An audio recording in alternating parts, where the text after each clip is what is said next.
Hello, everyone. I'm Tanya Rivero. Thank you for joining us here on CBSN. We begin this hour with an exclusive interview with Bill Gates. For more on that, we are joined by CBS Evening News anchor and managing editor, Norah O'Donnell. Tanya, thank you.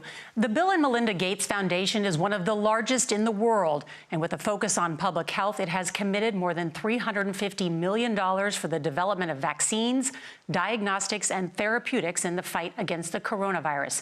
Bill Gates joins us now. Bill, thank you. Great to talk to you. Great to talk to you, too. Let's begin with today's disturbing numbers. The U.S. reported more than 1,000 coronavirus deaths for the first time since May. Do you think we're at a tipping point? Well, unfortunately, we have a lot of young people who are infected, and over the next month or two, a lot of those infections will get up into older people, which is where you have the very high risk of death. And so it's kind of a race. The innovations in therapeutics are reducing the death rate, while this infection surge, which is really unique to the U.S., will get into the older population and drive that death rate up. Several months ago, you said we need a consistent nationwide approach to shutting down. And you said back then that if it didn't happen, it would be a recipe for disaster. Do you think we're witnessing that disaster now? Well, there's a lot of things we can go back, and say, why wasn't there a federal testing plan? Why didn't we get the turnaround on the testing down? Why aren't we getting the tests out to low-income minority communities? Serious mistakes were made, some of which are because we didn't understand the virus very well. The understanding about the importance of masks came later than we wish it had. And then the U.S. had the lowest compliance with mask use of any country, didn't have the leadership message there. So, yes, we have a lot of regrets, but, we do have innovations in the pipeline that should reduce the death rate and, eventually, by the end of next year, get us out of this terrible situation. I mentioned the mortality rate, infections skyrocketing, hospitalizations, pushing hospitals to the brink in Florida, Texas, Arizona. What needs to be done immediately? Well, some of the policies were a mistake. Opening up bars, the economic benefit versus the infection risk of a lot of activities like that made it a mistake. And so now in most of the U.S., we need to absolutely avoid those things. We need to distance, we need to use masks. We've seen that in Europe, they had the dramatic fall off. It didn't spread into the other communities, and that's because their leadership communicated with a clear voice. Their scientists were encouraged to go on TV instead of banned.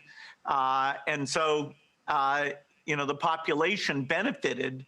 The death rate in those countries has gone down very dramatically. Do you think that because Dr. Fauci has been prohibited from appearing on programs like ours, that has hurt the public health message? Well, just the idea that the CDC isn't being heard from and that Fauci's being limited, you never would have predicted that. It kind of, it is really unexpected that you wouldn't let the experts share. Dr. Fauci has been able through a variety of vehicles to get some of his thoughts out. It's really the CDC that's been muzzled to a dramatic degree that's holding us back from getting the benefit of their expertise as well.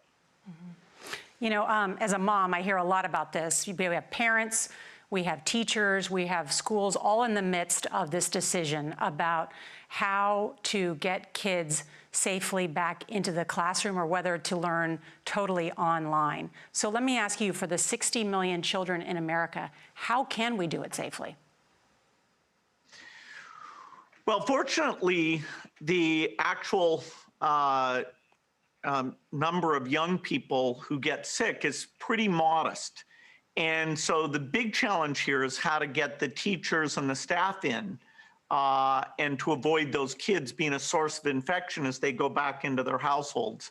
You know, I would say that the benefits for kids, say 13 and younger, is high enough that in most of the countries you would hope to be able to open schools for those kids. As you get up into high school and college, then the infection rate, the amount of mixing gets much higher. And so if you're in a hot spot, sadly in this fall, it won't be normal school activities for most high schools and colleges. By fall 2021, which is a long time from now, I think we'll have things under control enough. But the entire academic year, this next academic year, does hang in the balance on top of the learning deficits we have coming out of last year. So I'd put that after the deaths as the next biggest cost, and one that people are having a tough time coming up with the right trade-offs now because of the lack of clear messaging. Mm-hmm. I mean, how important do you think it is that kids return to school? It's extremely important. And so, no one should think that, this is totally a political thing where it's black and white. You want the staff to feel safe, that you're taking measures on their behalf, particularly if they're older than 65. But you want the learning to resume. And sadly, the suburban and private schools are much better at doing the online learning, where you're only coming into the classroom part of the time or none of the time. Whereas the inner city, where we've always had worse educational outcomes, and that's where low-income and minority children are concentrated, they don't have the internet access or the teachers' resources to go online. And so, we should favor younger kids. We should favor the inner city. We want to not have this be a dramatic increase in that educational gap.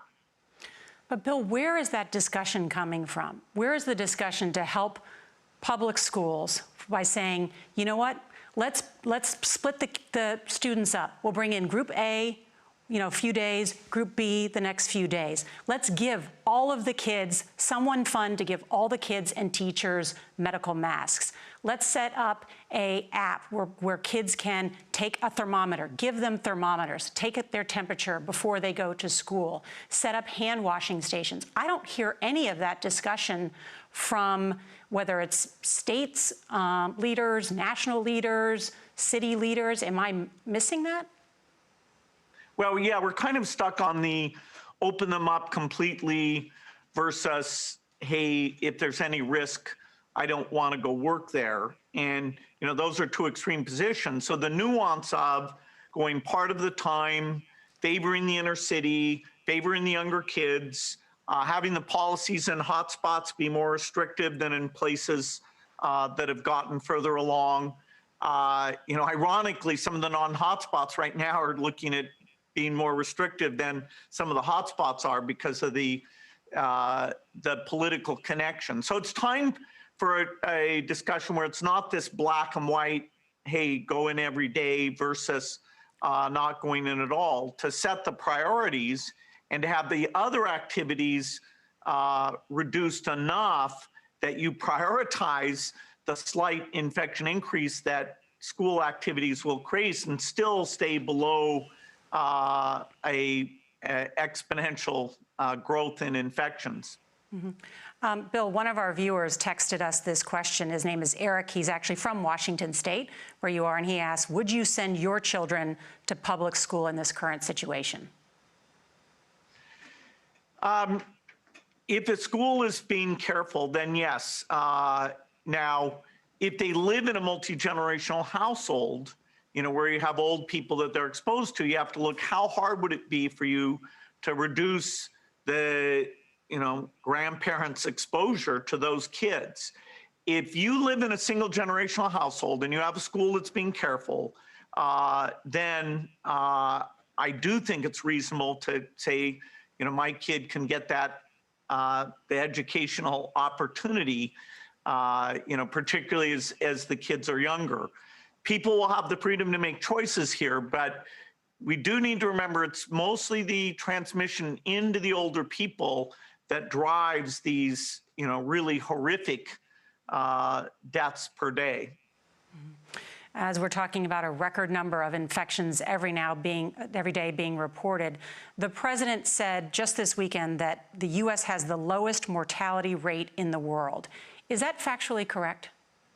Not at all, not even close. I mean, by almost every measure, the U.S. is one of the worst. And I think we can change that, but it's an ugly picture. Why are we one of the worst? We opened up, we actually had criteria for opening up that said you had to have cases declining, and we opened up with cases increasing. We somehow got masks as this politicized thing that, somehow, and some like harbinger of freedom that just covering your mouth was awful. And, so hey, now we can move forward. Now we have the president saying that he hears from some people that it's good to wear a mask. And so let's run with that and try to get compliance levels up to something like the European level. I want to turn now to the race for a cure. We've seen a lot of promising news this week on the vaccine front. What do you make of the results from AstraZeneca and Moderna? Well, it's very hard to characterize complex scientific things in a sort of simple to understand format. We don't know if these vaccines will work. We don't know if they'll work to avoid deaths. We don't know if they'll work to avoid transmission. That's why we're working on so many first-generation vaccines and a whole bunch of second-generation vaccines that, although they'll take more time, they are more likely to be extremely effective. It's great the U.S. government has been willing to fund vaccine manufacturers. Our foundation is partnered with them on that. That's something in my regular phone calls with Dr. Fauci, we update each other on, okay, how are we working with various companies? Which ones do we think we need to add to the mix there? What is the scalability going to be so that not just the U.S., but the entire world gets the vaccine? So yes, I am very hopeful in innovations in both therapeutics and vaccines. The advanced therapeutics will come first, but in 2021, probably in the first half, we're going to get some good vaccine tools, and that'll be a big milestone. So next week marks a huge milestone. We have Operation Warp Speed is going to begin phase 3 for 4 of these vaccines. Right here in the U.S., they're trying to do 30,000 for each of those 4 vaccines, about 120,000 people totally. When will we know? How do we know if these vaccines are working? Well, there's 3 things you'd like from a vaccine. You'd like it to be very safe in all the populations that you indicate it for, no side effects. You'd like it to block transmission, and you'd like it to avoid the individual who gets the vaccine getting sick. The phase 3 endpoint is slightly different than those things so that we can accumulate events quickly. So we aren't doing it like a long-term vaccine thing. And even calling it warp speed is scary because it suggests that you're willing to make trade-offs against safety, which you should never be willing to do. The FDA is being pressured to allow what's called just a correlate approval. Fortunately, they've held the line on that. to this point because we wouldn't know enough just based on the antibody levels. And, you know, these trials, the bad news, of course, when we have many cases is good news for the trials in that they may accumulate events faster than they would have otherwise. But there'll be a lot of uncertainty about how good these vaccines are. You know, the first generation, they said a 50% effectiveness, and they won't know the duration there. So these are going to be likely partial solutions that will improve over time. And so it's too bad, you know, people think that just that phase 3 approval will be the end of the epidemic. Well, I want to ask you, you mentioned side effects. The side effects for the Moderna vaccine sound concerning. We looked. After the second dose, at least 80% of participants experienced a systemic side effect, ranging from severe chills to fevers.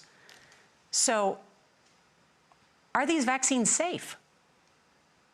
Well, the FDA, not being pressured, will look hard at that. The FDA is the gold standard of regulators, and their current guidance on this, if they stick with that, is very, very appropriate. And you know, the side effects were not super severe. That is, it didn't cause permanent health problems for the things there. You know, Moderna did have to go with a fairly high dose, and so you know, to get the antibodies. Some of the other vaccines are able to go with lower doses to get responses that are pretty high, including the J&J and the Pfizer. And so there's a lot of characteristics of these vaccines. It's great that we have multiple of them that are Bill, going out there. And yes, I think you know the data US better than I do. government. But Bill, the data showed that everybody with a high dose had a side effect. Yeah, but some of that is not dramatic, where, you know, it's just, you know, super painful. But yes, we need to make sure there's not severe side effects. The FDA, I think, will do a good job of that, despite the pressure. How many doses of the vaccine will we need? Well, none of the vaccines at this point appear like they'll work with a single dose. That was the hope at the very beginning. Maybe one of them, particularly in the second generation, won't surprise us. We hope just 2, although in the elderly, sometimes it takes more. And so making sure we have lots of elderly people in the trial will give us that data. You've said some more than 7 billion doses. That's what we'll need. Well, if what you're trying to do is block all the transmission, then you need to get, you know, 70–80% coverage on a global basis. So that, you know, it's unbelievably big numbers. I mean, you're talking about a global vaccination program without a vaccine that hasn't been fully developed yet, and a massive scaling up of how to produce one or several vaccines. I mean, it's mind-boggling to think about this effort. But the private companies have stepped up. The science has been advanced. The U.S. funds biological research more than any other country. We've stepped up to fund these vaccine manufacturers. The plants are being worked out now. You know, in 2021, there's a good chance this can get done, and because, you know, this is about the billions that we need to spend to save trillions and avoid all those deaths. But who's going to get the vaccine first? That's in discussion. Clearly, the U.S., by funding factories in the U.S., will get priority. But if we can have other factories, and this is where the U.S. government's traditional generosity in global health will be needed, our foundation will be needed, other countries. We want to make sure that we don't have people dying just because they can't afford to have access to the vaccine. And so that speaks to the top priority of our foundation. And there's good discussions going underway. The U.S. in this next relief bill may put 1% of it to make sure we stop the pandemic in the entire world, and then that'll draw other countries into that effort. I want to ask you about today, the government support, taxpayer money that's going towards vaccine development. Today, we learned Pfizer is going to get nearly $2 billion, Moderna receiving $438 million in taxpayer money. And yet both companies have said they will not sell the vaccine at cost. They're going to make a profit on it. Should pharmaceutical companies profit off this vaccine research that taxpayers have helped fund? Well, the Pfizer case is more of a procurement agreement than an R&D funding agreement. AstraZeneca, Johnson & Johnson have said they're going to use a nonprofit construct.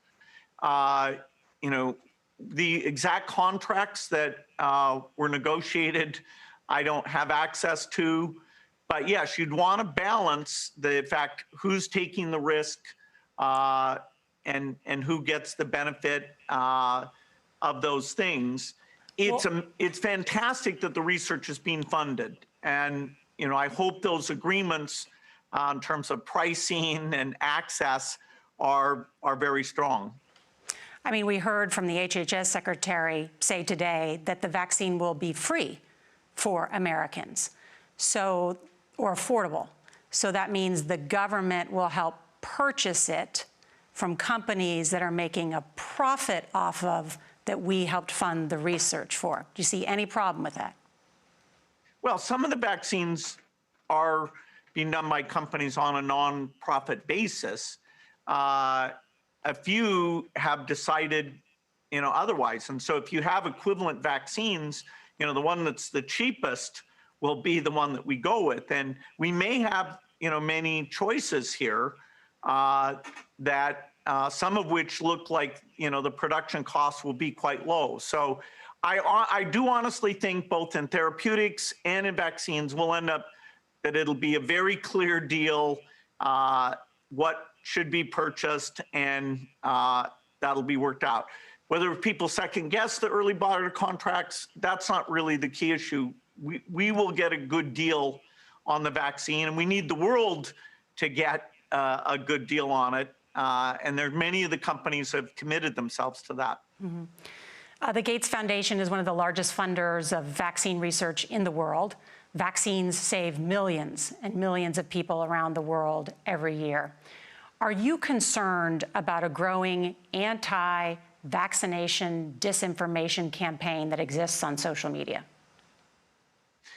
Yeah, it's always a concern because vaccines are so key to keeping measles deaths down. You know, vaccines helped us eradicate polio.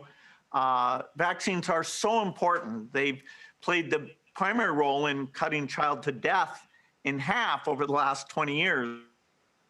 That our foundation, the U.S. government have been very involved in that. So explaining how careful we are about vaccine safety is super important.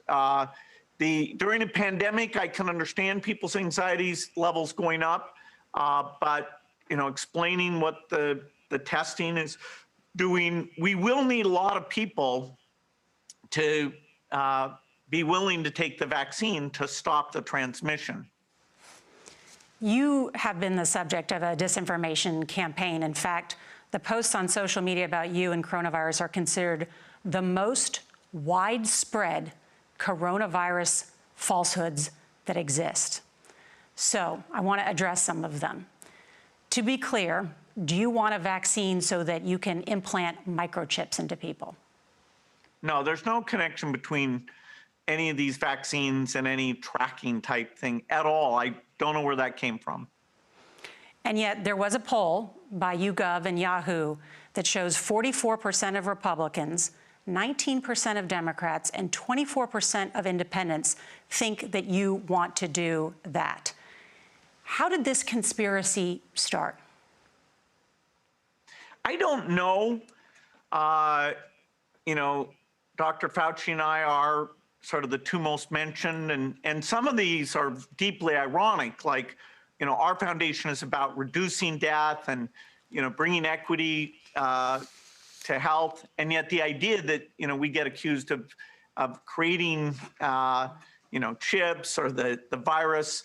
I think we just need to get the truth out there. We need to explain our values so that people understand why we're involved in this work and why we're willing to put hundreds or billions to accelerate the progress.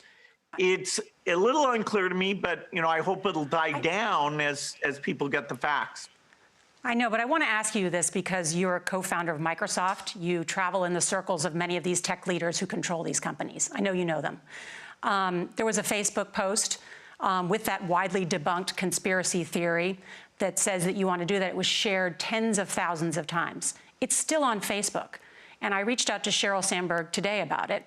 Facebook has told me that they will send it to review about whether to take it down. Does Facebook have a responsibility to do more in terms of shutting down this misinformation?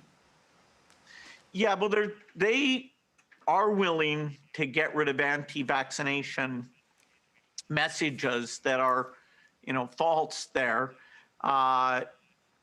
And, so there's a constant dialogue about, okay, how do they make sure that these completely false things don't get out there? You don't want to suppress, normal dialogue about safety studies, but the conspiracy theories, they, are starting to step up on, and we feel like we have a good dialogue with them about how to do that. I want to ask you about what appears to be a growing testing crisis in America with long lag times in order to get test results back, especially in Sunbelt states. Most of the tests to date have been PCR tests and the nasal swab tests. Where are we in terms of a rapid diagnostic test? You've talked about this a lot. It would be a test that is like an in-home pregnancy test. Where are those tests? In the next 2 to 4 months, some of those tests will get approved. Now, they won't be as accurate as the PCR, which is a molecular test. And so over the next few months, we have to up PCR capacity. We have to get results back in 24 hours as we roll out the paper test. We need both. And the lag times that we have today are completely unacceptable. It's making most of our tests pretty much worthless. You've written that this is like a world war, that it's us against the virus, essentially, and we all need to be on the same side. I have a question about whether we are all on the same side, because yesterday the FBI charged 2 Chinese spies with trying to steal U.S. vaccine research. Is China on our side? Well, certainly China is working on vaccines. These are not like military weapons. There's going to be broad understanding of how these vaccines are made and tested. All the data is, filed, so people can understand the results. So it's strange. It doesn't make sense to me. There's really no deep trade secret thing there. The Chinese vaccines aren't as far along as the European and U.S. vaccines, but yes, I think we all want to bring this pandemic to an end. Bill Gates, thank you so much for joining us and for all of the information. We appreciate it. You bet. Thank you.